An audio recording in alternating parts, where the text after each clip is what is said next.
This morning, a CNN exclusive interview with Paul Whelan, an American serving a 16-year prison sentence in Russia for alleged espionage.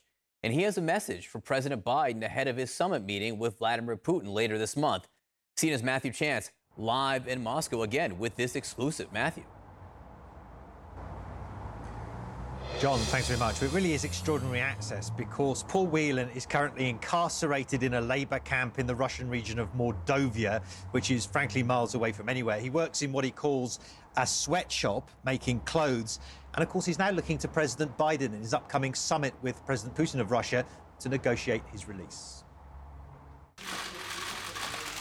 For more than 2 years, Paul Whelan has languished in Russian jails, insisting he's an innocent pawn in a political game.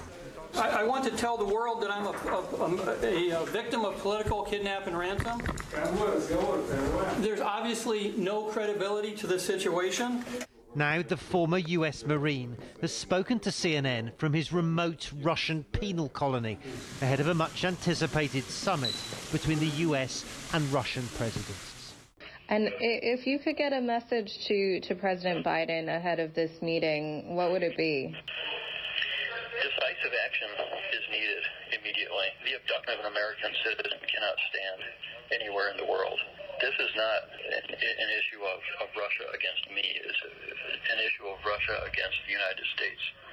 And the United States needs to answer this hostage diplomacy situation and resolve it as quickly as possible. So I would ask President Biden to aggressively discuss and resolve this issue with his Russian counterparts. It was at this upscale hotel in Moscow in December 2018 where Whelan was detained by the Russian security services, the old KGB, and accused of receiving a flash drive containing classified information. In a closed trial, he was sentenced to 16 years after being convicted of espionage, a trumped-up charge, he says, intended to make him a valuable bargaining chip for the Kremlin, something Russian officials deny. It's pretty simple. There was no crime. There was no evidence. The secret trial was a sham. As I said, the judge, when I was sentenced, said I was being sent home. This was done purely for political motive, and it's really up to the governments to sort out either an exchange or some sort of resolution. My hope is that it will be quick. It's been, more than 2 years. I have not had a shower in 2 weeks. I can't use a barber. I have to cut my own hair. Ever since his arrest, there have been serious welfare concerns. The state of Russian prisons is poor. Now, Whelan tells CNN he spends his days sewing clothes in a prison factory, but that health issues, especially during the COVID pandemic, are a worry. So tell me, how are you doing? How are you feeling? I'm doing okay. I've got some sort of illness right now. I call it a kennel cough. It kind of comes and goes.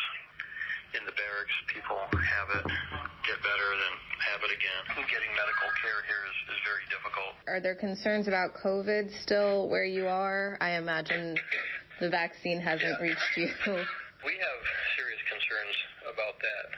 I just had one shot, and I should have a second shot in, I think, 2 weeks. Okay.